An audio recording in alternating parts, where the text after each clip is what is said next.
It is. Well, It is because Leah's done it every month. why are you trusting men?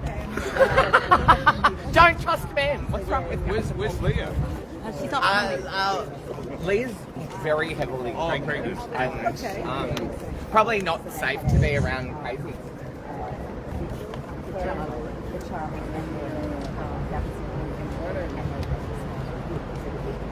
Allow all. Whatever you wish to do. This is Oh, maybe it is short. I don't know.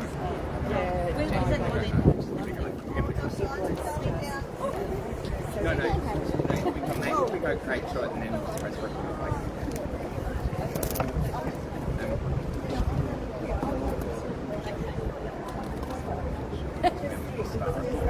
Worst case scenario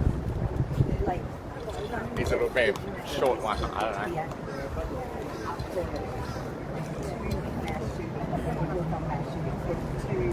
Wait, I'm just going to move this around. Excuse me. Sorry, just gonna, coming through. Just going to move that around. Still representing the bed. So we're on live now. So Getting out of the way. Oh no, I just meant. Oh yeah, but not like So we got it to say yes to friends. I don't know. doesn't matter.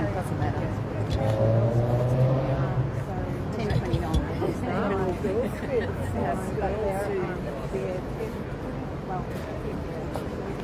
Can you check to make sure?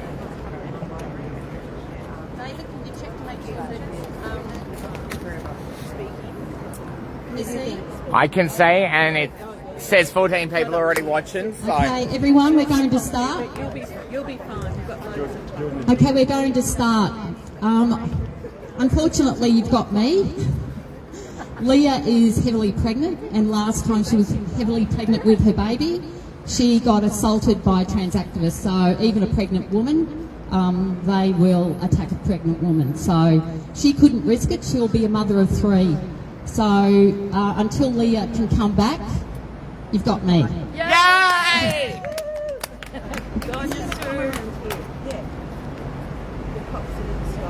And now there's a bit of drama going on because a trans activist. Oh, wait, we haven't got the lapel mic. We can hear you. It's all good. Okay. Well, The trans activists are creating problems, and now Blue Boy is taking on the police. So how unusual, because they're always so orderly. And anyway, we'll start and ignore them. Our name is Women Up Queensland, and we are a group of mostly women, ordinary women, who for more than 2.5 years have stood in public to speak about the loss of women's rights and the importance of children's safeguarding. For almost 2 years now, we have been stalked, shouted at, abused and even physically assaulted by those who want to silence us. Our safety is pretty much ignored by those who should keep us safe.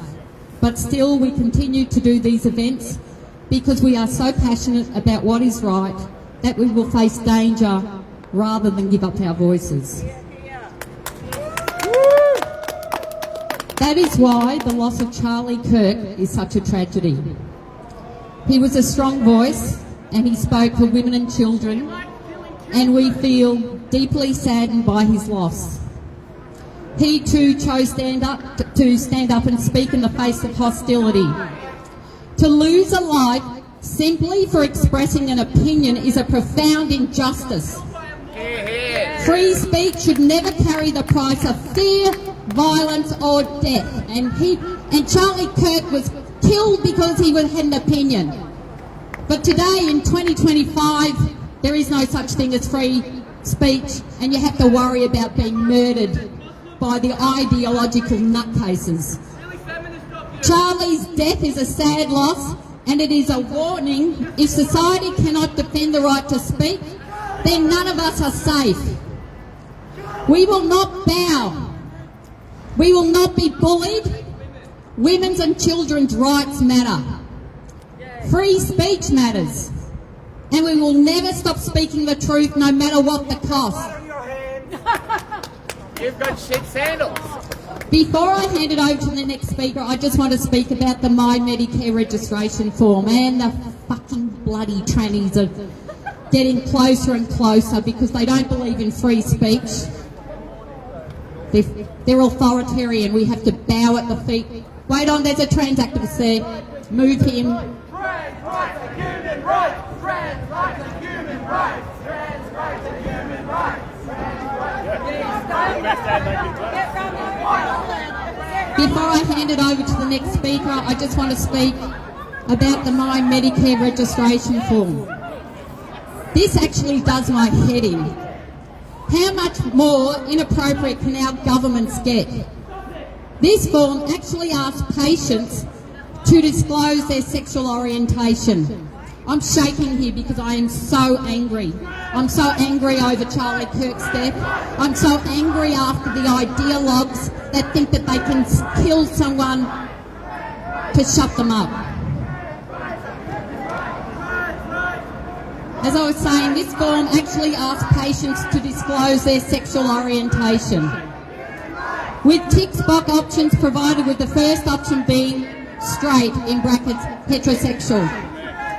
While there is an option to decline answering, the very inclusion of this question represents a concerning overreach by government and attempt to catalogue the sexual orientation of every Australian.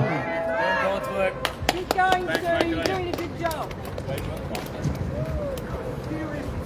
The form is directly identifiable. It requires patients to provide their name, date of birth and Medicare number alongside their sexual orientation. This means the data is not anonymous or aggregated. It is tied to individual identities. It is also worth noting that doctors receive financial incentives for encouraging their patients to roll in My Medicare. This creates subtle but real pressure for patients to complete the form in full, even if they are uncomfortable for providing this information. The My Medicare form does not explain why sexual orientation data is being collected, how it will be used, or who will have access to it. Transparency around such sensitive data is completely absent. I did a bit of digging and now understand that Medicare is collecting sexual orientation of all Australians to help address health disparities in the LGBTIQA community. However, there are fundamental problems with this rationale. Capturing the sexual orientation of all Australians, including heterosexual, lesbian, gay and bisexual people, does not contribute meaningfully to understanding the medical needs of transgender or gender diverse individuals. Where clinically relevant, sexual orientation can be disclosed confidentially in a doctor-patient context. Its collection by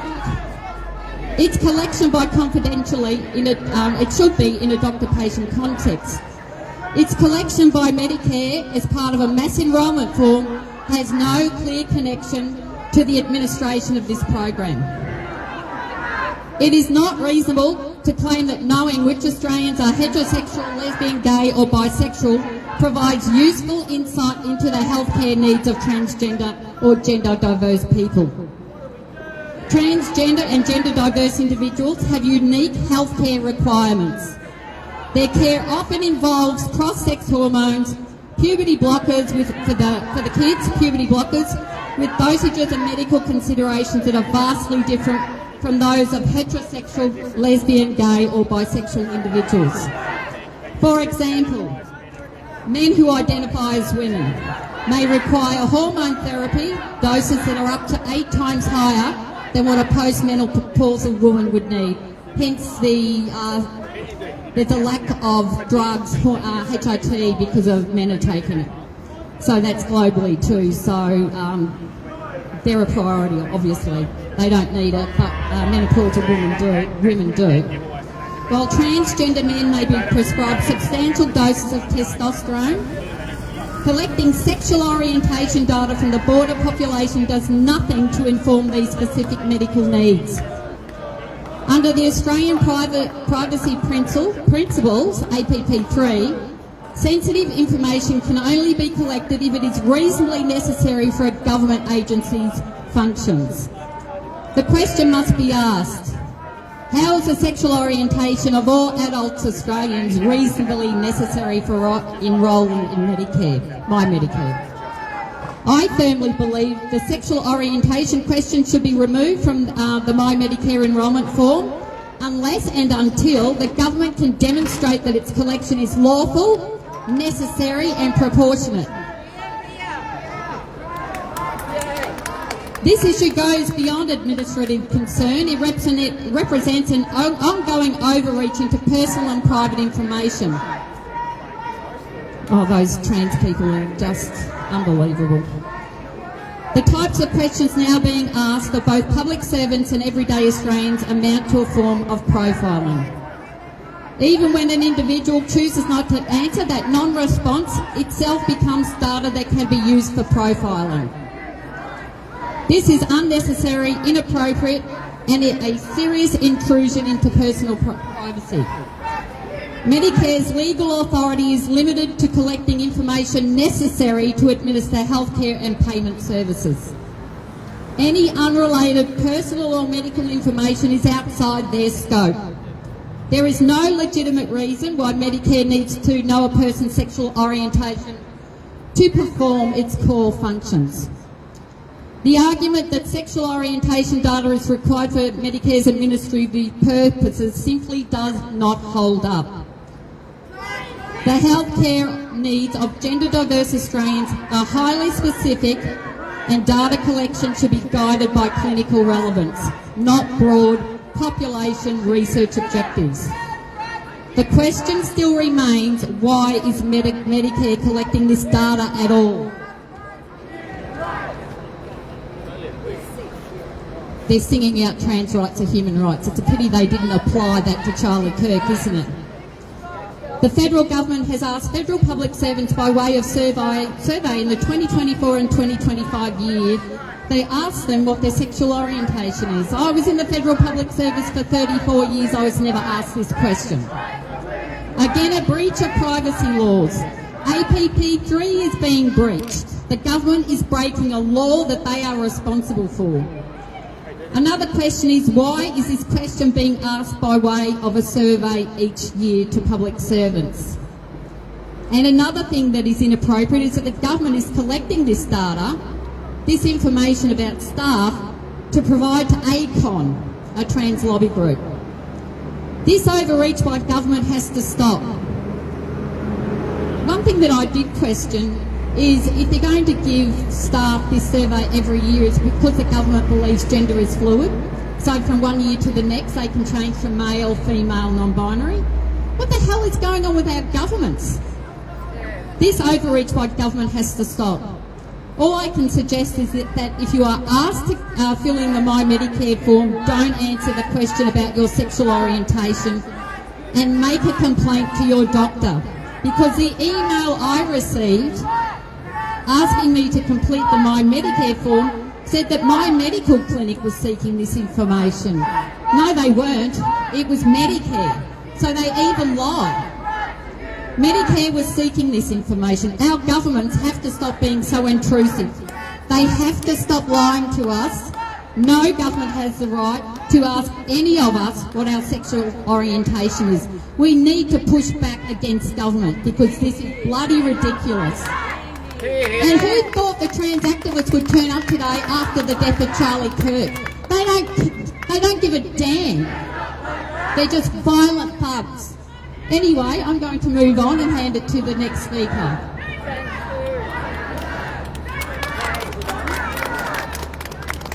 Guess what? I think Women's rights are human rights. Women's rights are human rights. Women of Australia, wake up. Wake up and get up. Wake up to the fact that the rights you thought was sacrosanct have been ambushed by the trans cult. Your rights have been taken away by men who think they are women. Your right to be called a woman your right to say breastfeeding, your right to safe places like bathrooms, toilets and change rooms, your right to safe domestic violent refugees, your right to female-only discussion groups, your right to female-only prisons, your right and your daughter's right to play sport fairly and safely have all been taken away thanks to the anti-discrimination laws based on gender rather than sex. Boys in our schools have been given the right to use girls' toilets.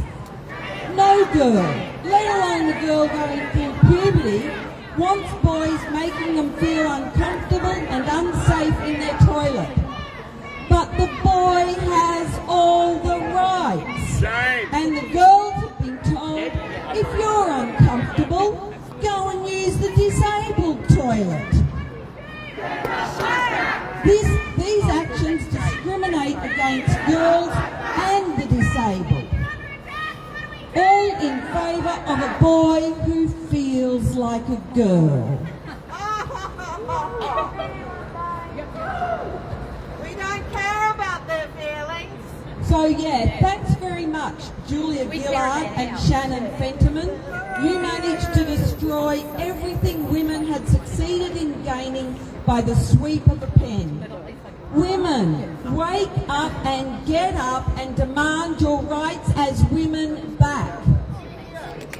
At one of these meetings earlier in the year, a woman passing by stopped to listen. When the issue of biological men competing in women's sport was raised, she asked quite seriously, can't trans participate fairly in women's sport? The answer, quite simply, is no. However, there's nothing simple about the issue today in 2025 because the majority of sporting bodies in Australia allow biological males to participate in women's and girls' categories. These sporting bodies have bowed to the noisy trans activists, like the crowd over there today, heckling, demanding it as their human right to play in the female category. They will call me unsympathetic, insensitive, unempathetic, bigoted and wanting to deny their rights. Yet I am none of those things. I believe in the rights of all people to participate in and benefit from physical activity. But unless sport is kept safe and fair, it benefits no one. Most international sporting bodies have now realised they need gender testing to make the female category of sport safe and fair. Let's be honest, we all know, because the science has proved it, that men and boys are faster, stronger, jump higher and further. Biological men competing against women can never be fair. It's not fair that women and girls miss out on places in a team, miss out on winning medals like Olympic boxing medals, miss out on scholarships, miss out on life-changing opportunities while biological men take their place. It's not fair that the female category of sport no longer protects the inclusion, safety and dignity of women and girls. The crowd over there will state that differences between men and women can be decreased by hormone treatment and suppressing testosterone. They are wrong.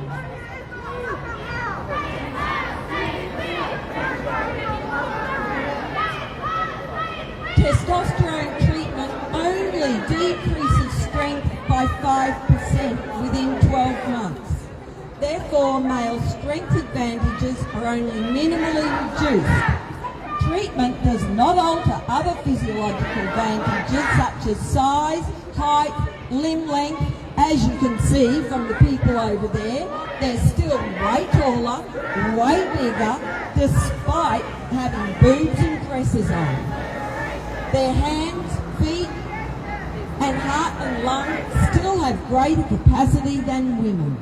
These advantages can never be reversed.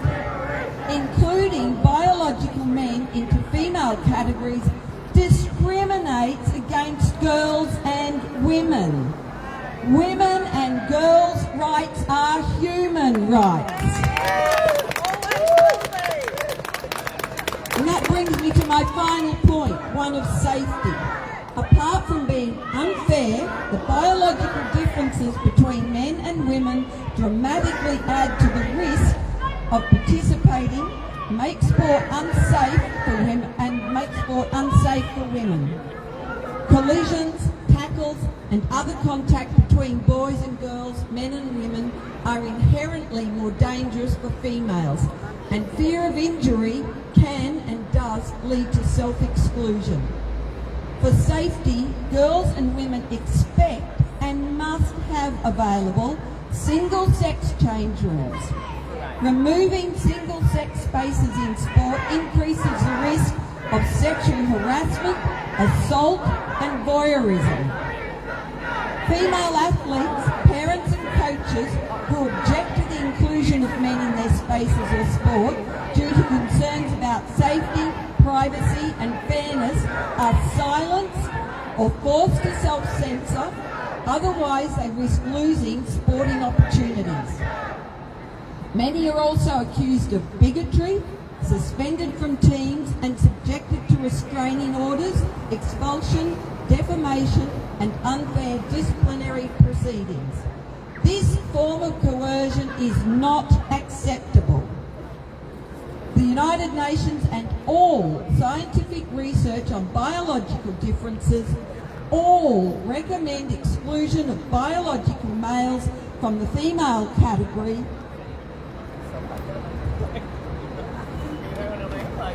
to ensure fairness and safety, and the inclusion of an open category to ensure the ability of all, i.e. trans, to be able to participate in sport. In conclusion, it is not acceptable to erase females and women in law. Eradicating an authentic female category is to the detriment of society. We must allow we must not allow gender ideology to raise transgender people as a new and protected class over women and girls. Australian women, wake up and get up. Demand female rights be returned to Australian law and demand safe and fair sport. Until this is achieved, we will not be silent. Thank you. I want to point out our new sign. We're very proud of it. And also just tell you that we use AI to put our event meme up around social media. We got criticised by men who claim they're women for using AI. Anyway, who's next? Who would like to speak next? Hello. My name is Edie White. Is this working? Yes. I'm an adult human female and apparently transphobe. A few years ago, the Queensland government here put in a law.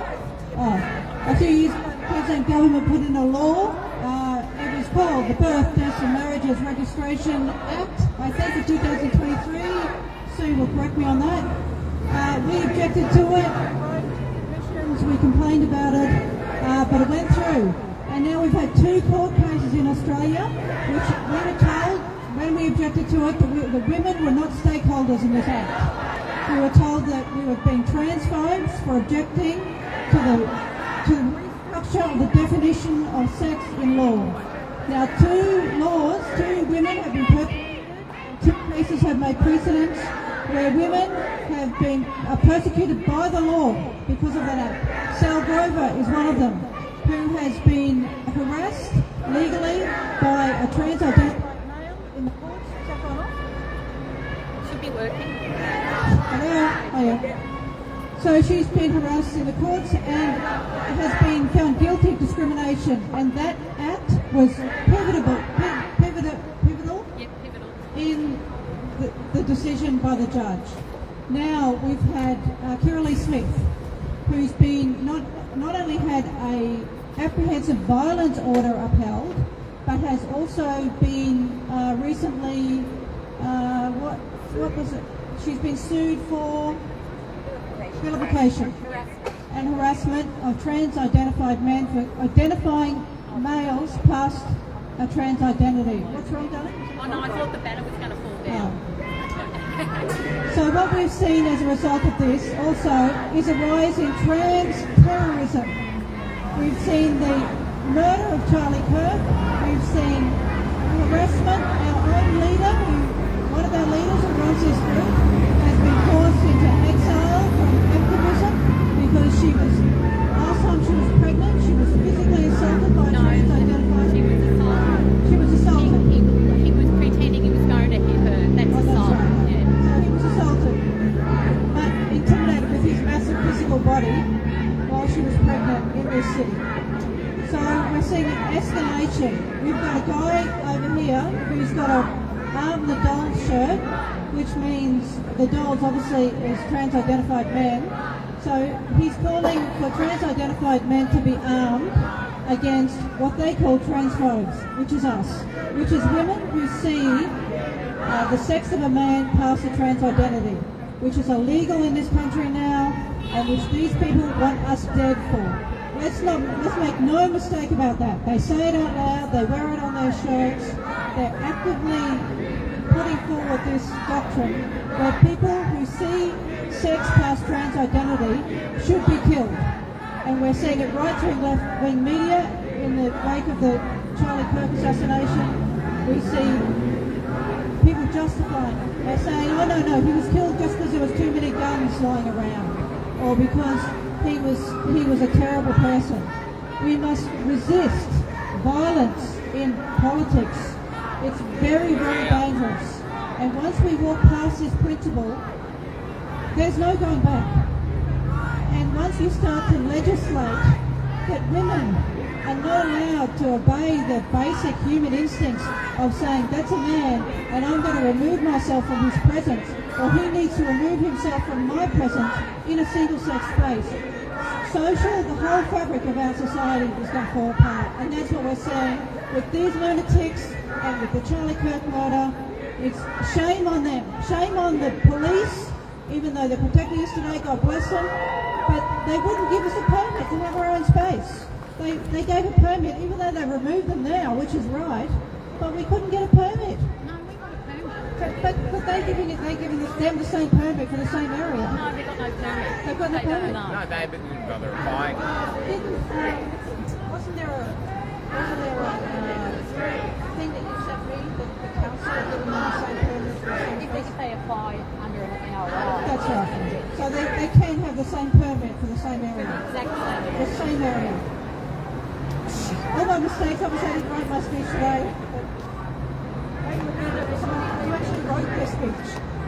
Wait on. I just want to point out that when we got here at 20 to 10, we were given a permit by council for a specific area in Redcliffe Place. We turn up, the trans nutters are in our spot. So council and the police allowed us to move. We have so much proof that we are being stalked, it is unbelievable. So they took our spot, we moved around here. So what they did was they moved in front of us. It's just ridiculous. This 2-year campaign of intimidation and harassment enabled by the Queensland Government. Anyway, anyone else want to speak?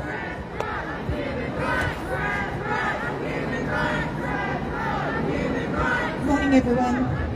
I'm here today because I believe that women's sex-based rights matter. I want to begin by acknowledging someone whose courage has helped me find my own voice, Charlie Kirk. They say that you can't silence an opinion by ending a life, you only prove its weight.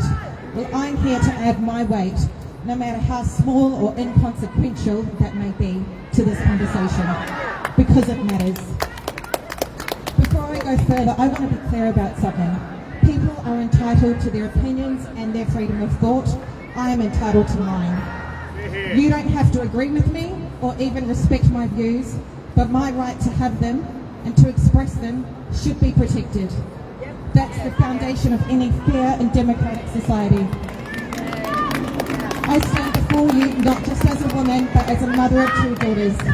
Like many of you, I want them to grow up in a world where their rights, safety and opportunities are protected. They can live freely, with dignity and without compromise to their sex-based protection. This conversation is not about rejecting or diminishing anybody else's humanity. Everyone deserves compassion, dignity, from discrimination and harm. I know that behind every debate are real people with real struggles, and I believe that we can hold empathy for others while also standing firm in defending women's rights. Women's rights were not handed to us. They were fought for and they continue to need defending. From the right to vote, to the right to work, protection from violence.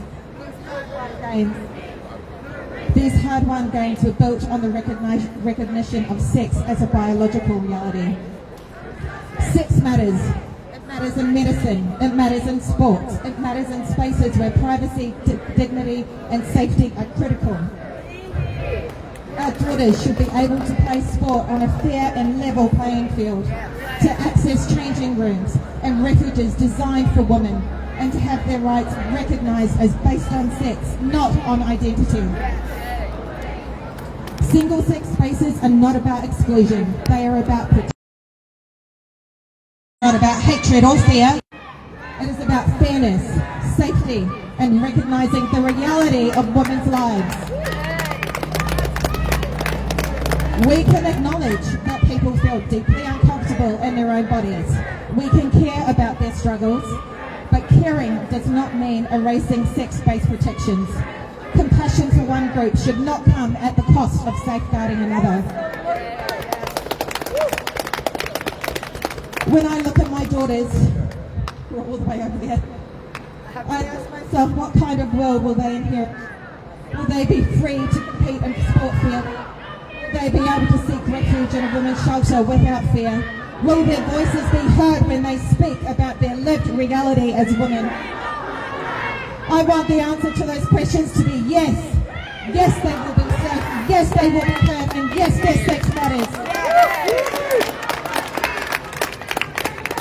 So today, as we stand together, let us remember that women's rights are human rights and they are not up for negotiation. We will not be silent. We will not be shamed. And we will not hand back the protections that generations of women before us fought so bloody hard to win.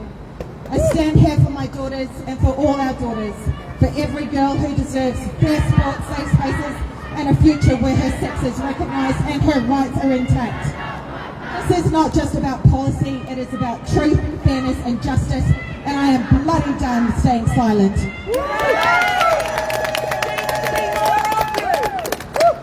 The trans activists rights are human rights. They haven't lost anything, we have. Yeah. No, that's right. But they've not lost anything. All they've done is steal our rights, and they act as if they're the ones that are hard done by, that they're the victim. We're the victims, not them. Anyway, who else would like to speak?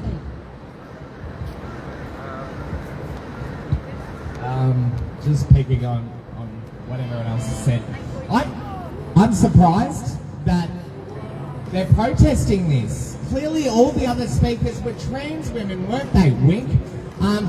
Evidently, they know they're not. They're simply trying to silence actual women. So when they say trans rights and human rights, we know it's just their mere attempt to silence women. It's so obvious, it's sad. But much like everything else, they'll say words, literal violence. But when literal violence, someone gets shot in the neck, they're like, oh, they deserved it. They said mean things. They've got the words so inverted that actual violence is not, actual women are not, and they claim to be usurping the patriarchy. But of course, yet again, they're not. The only thing that they seem to stick to is kill turfs or punch turfs. They wish to assault people for a political opinion. That's about the only consistent they actually have. And I think even looking at them is dangerous to your health, so I'll stop there. Thank you. Is there anyone else?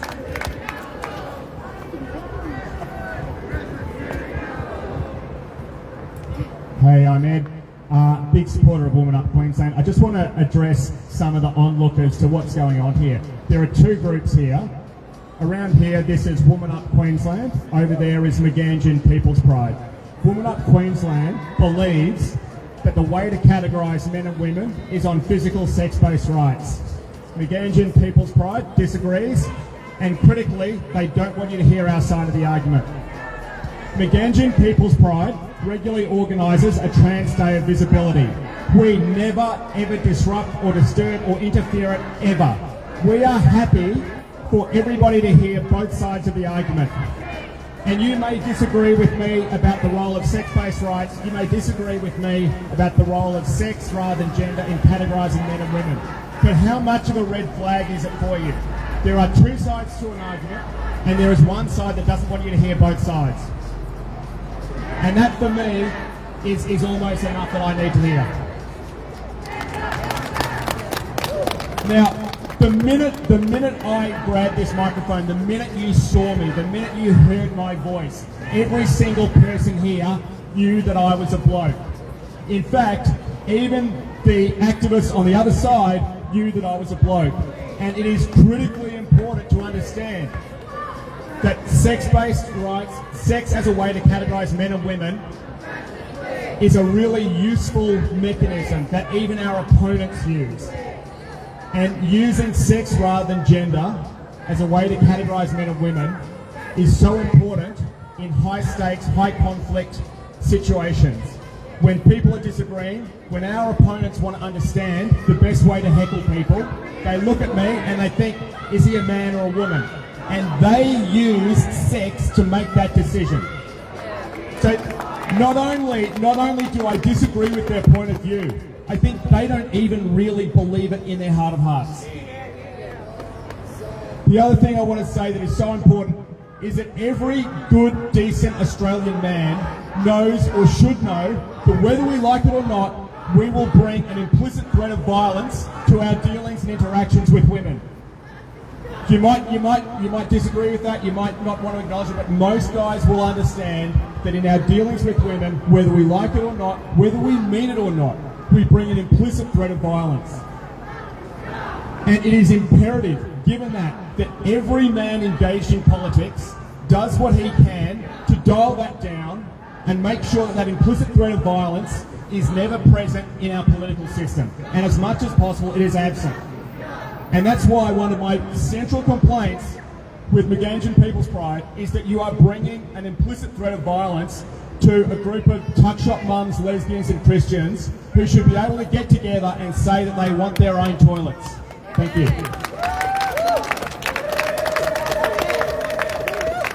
Something that's really ironic is they're singing out at us that we're fascists. They're the ones that killed Charlie Kirk, not us. They're the fascists. And anyway, so we've got a man that's probably, if you checked his hard drive and his wardrobe, you'd understand why he just laughs. Anyway, anyone else want to speak?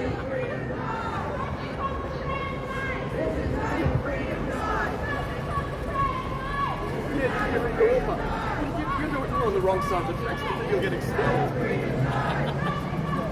Listen. It's true. I know I'm Hello. Hello, beautiful TERFs and transphobes.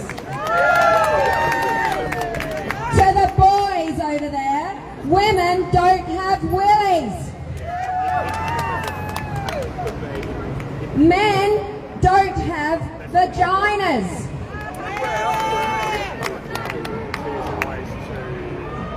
Dean Laidley is a man. Teddy Cook is a woman. Roxy, Jason, Tickle is a man and a pervert. Riley Dennis to the New South Wales Judiciary and the New South Wales Stasi Police is a man. Hannah, Jason, what's his name? Callum Mounsey is a man. William Thomas is a man. Julia Gillard, we don't know. She's a traitor to her sex, that's for sure, along with the Gender Discrimination Commissioner, Dr. I'm an Idiot, Anna Cody. She's a doctor. She may be a doctor, but she's not a real one. I'm a man, Khalif. He's a man, he's a bastard, and he's an assaulter of women.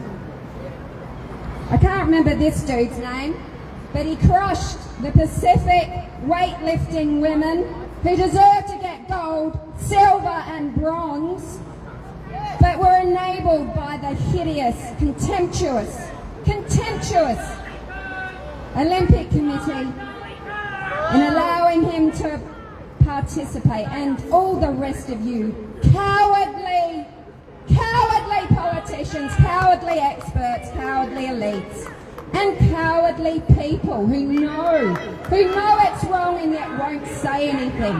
And yet, this morning I went to Mass, I'm a Catholic, and I lit a prayer for all those women that can't speak because they'll lose their jobs because of these pricks over there.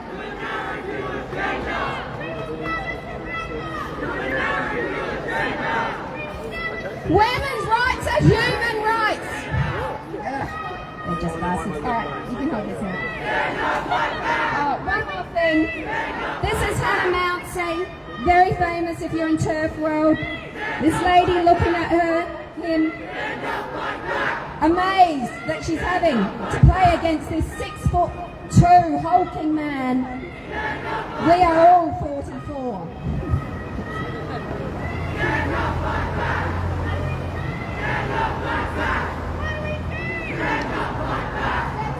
So at Mass this morning I lit a candle for the women who have stood up in this fight. Sal Grover, Maura Deeming, Carolee Smith, Dr. Gillian Spencer, who on Friday received a notice of termination from the cowards in Queensland's Health.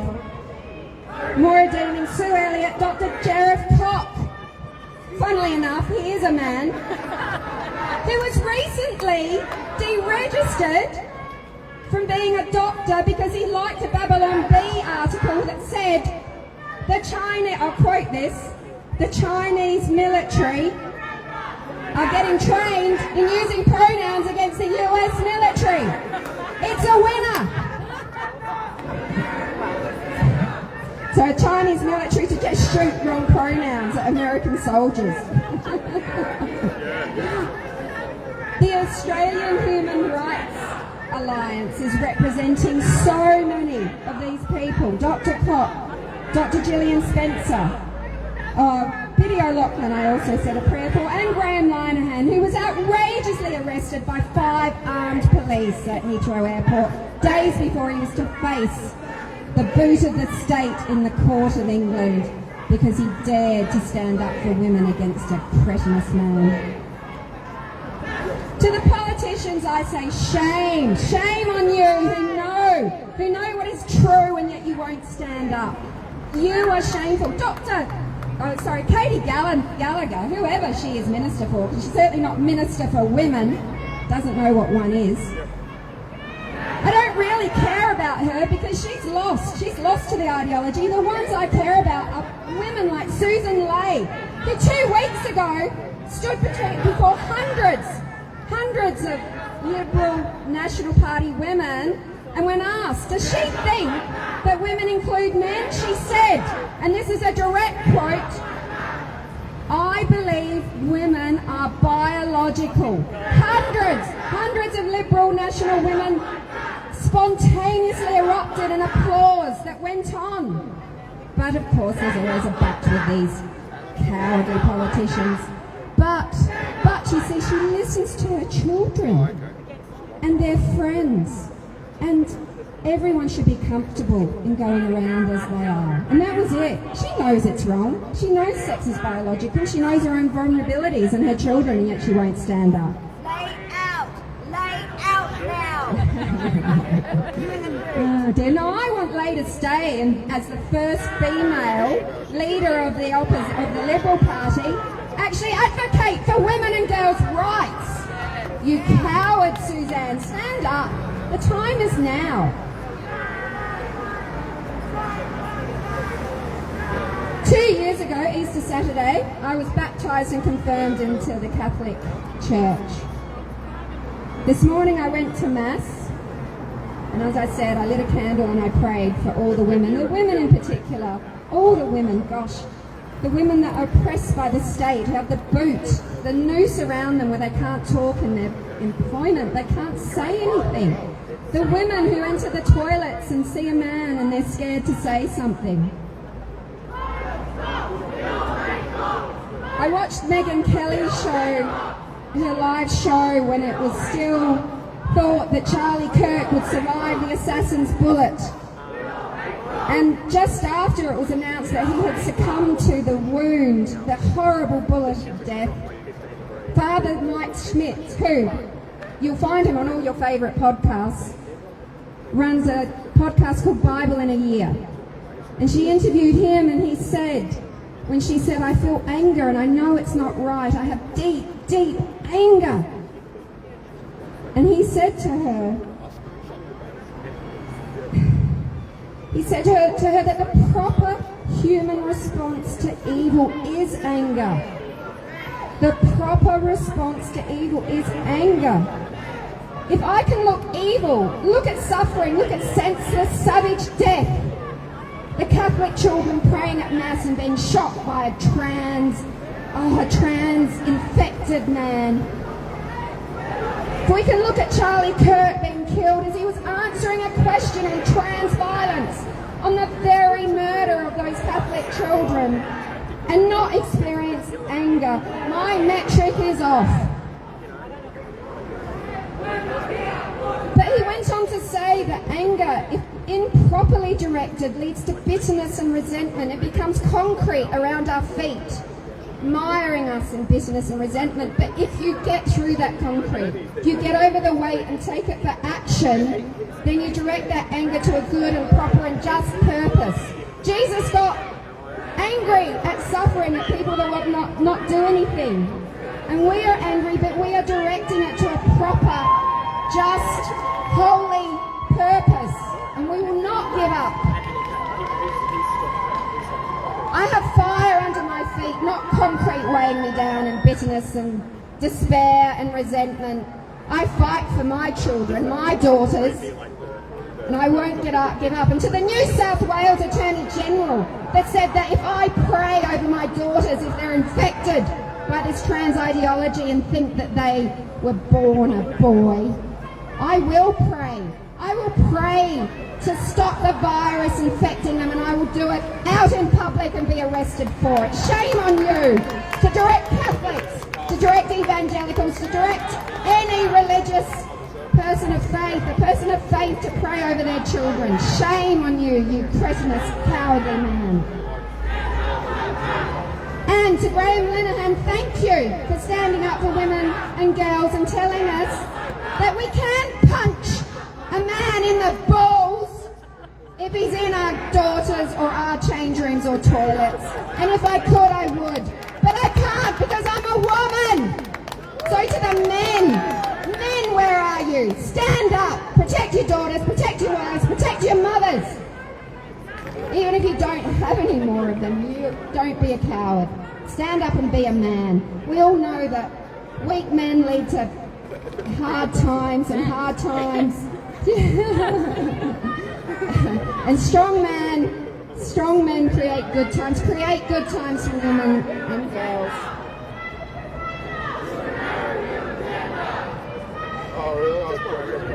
Charlie Kirk said when people stop talking, really bad stuff happens. When marriages stop talking, divorce happens. When civilization stops talking, civil war ensues. When you stop having a human connection with someone you disagree with, it becomes a lot easier to want to commit violence against that group. I don't have any intent of violence against that group. I want them to embrace the bodies that they were born in and to turn away from the evil with which they've been infected. John Newman, I want to get his name right, he wrote Amazing Grace. Faith's Review and Expectation was the original poem, and I'd like to read a couple of stanzas.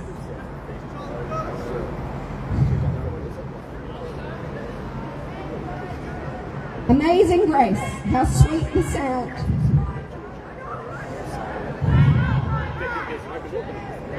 that saved a wretch like me. I once was lost, but now I'm found. Was blind, now I see. Thank you.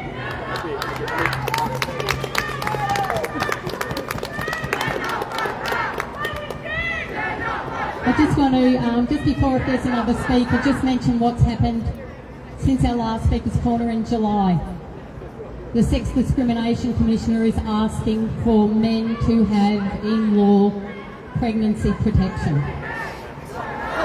And also, in South Australia, they're having an inquiry into the trauma that mothers experience through a stillbirth. The voices of these men who think they are women are part of the inquiry. They can't have a baby, they can't have a stillbirth. There is nothing they will not try and impose themselves on, even the tragedy of a mother having a stillbirth. And then in the UK, if there's something that happened in the UK, I can't remember it now, but it's equally as ridiculous. But we have to stop this, the insanity, and those arseholes over there have been using Charlie Kirk's name in vain. They're not sorry he's dead, they have glorified in his death. And we won't allow that to happen. We will defeat them. But anyway, who else would like to speak? Anyone else like to speak? Okay. Hi everyone. I haven't got anything prepared for today, so this is just off the top of my head. But it's also straight from my heart. Because the most heinous injustice has been carried out in this state this week by a pathetic bunch of bureaucrats who apparently run the Queensland Children's Hospital Service. And if you're not clear what I'm talking about the fact that Dr. Gillian Spencer, a highly qualified doctor, psychiatrist, who has spent her life trying to help you with mental illness, has been sacked from her position for no reason other than that she has stood up against the use of puberty blockers and against the process of affirming children who are confused and troubled. And for that, for speaking out and pushing back against the bureaucratic nonsense and the ideological capture of the hospital bureaucrats, she has lost her job. And just be very clear, that means that every child whose parent now takes them to the Queensland Children's Hospital will not be able to get healthy assessment and counselling and psychological help for their daughter or their son. No. Their daughter or their son, who is completely helpless and vulnerable in that situation, they will be put on the trans pathway. They'll be put on the treadmill. They'll be told, here and we'll see what we can do for you. And by the time they're on that treadmill of being affirmed in their delusion that they're in the wrong body, they're lost. They're already been indoctrinated. They're already had poisonous delusions in their mind affirmed.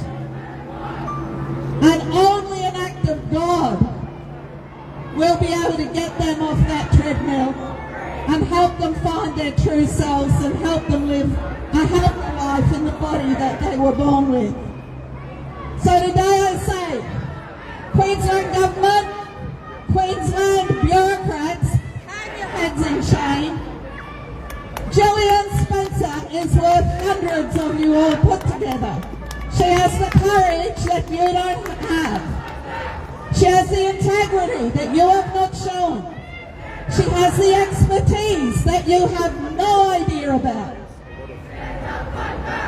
But now, she also has no job. And she is a loss, an absolute loss to the health care of children in this state. Thank you. We all love Gillian and we stand with her, so if anyone is watching this, can you write to the Queensland Health Department and tell them how you feel about sacking such an amazing doctor, a child psychiatrist, because she cares about children. What the government has said is that they don't care and they'll destroy any doctor that stands up for kids. Anyway, anyone else that would like to speak?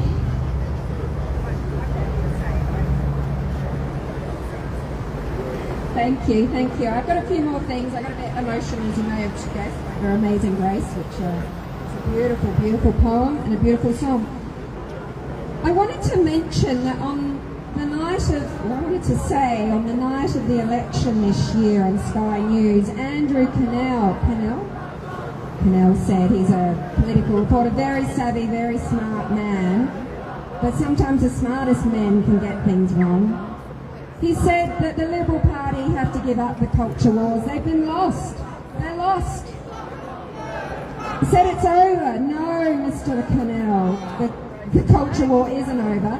And I don't put culture war in quotes and say it disparagingly. I say it because it is a culture war, because if your culture is not worth standing up for, what is worth fighting for but your culture? Were we fighting the Nazis because they were a wonderful culture, or had they changed it completely? Yes, we fought because of culture as well as violence. So I say yes to the culture war, and I say that I will not, and we will not be giving up.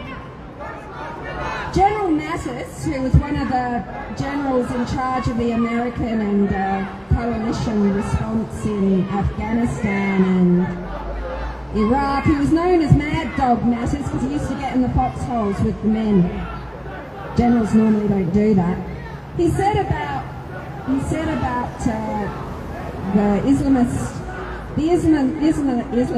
and the fight against that hideous ideology, when the war was called over, that no war is over until the enemy says it's over. We may think it's over, we may declare it's over, but in fact the enemy gets a vote. And Andrew, the war isn't over and we will win. During the French Revolution, like many of these revolutions, we're going into a cultural revolution at the moment. It may start at the bottom, but it is rapidly taken over by elites and intellectuals, and the French Revolution was no different. They tried to change history.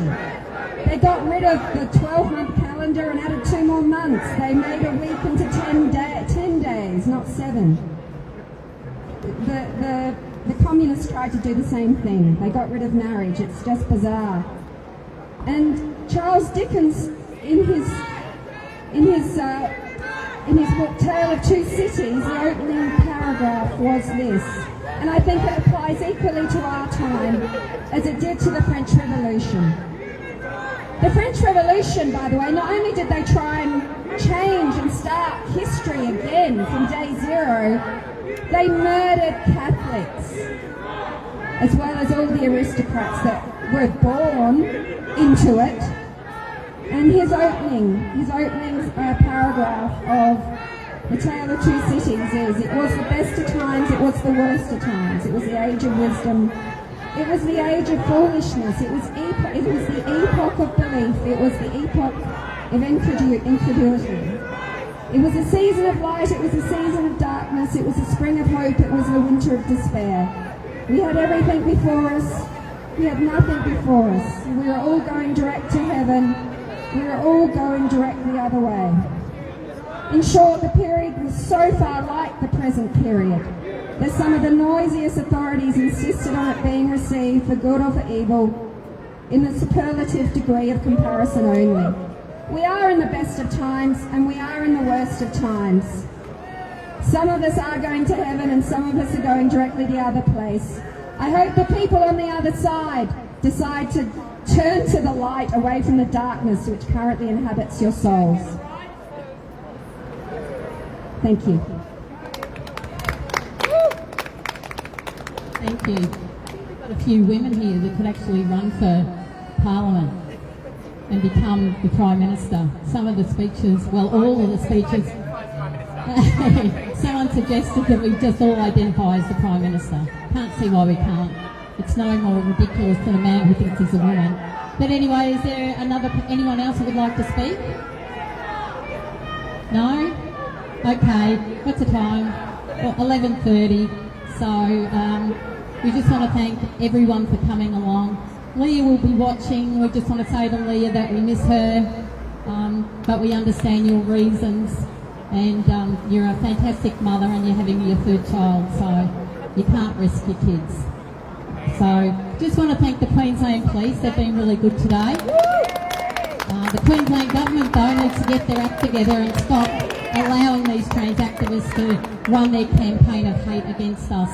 And I think any group of people that today, after Charlie Kirk's death, they're glorifying in his death just across from where we are. They are disgusting human beings. They're the lowest of the low. But anyway, I guess we'll finish up for today. So thank you, everyone. Thanks.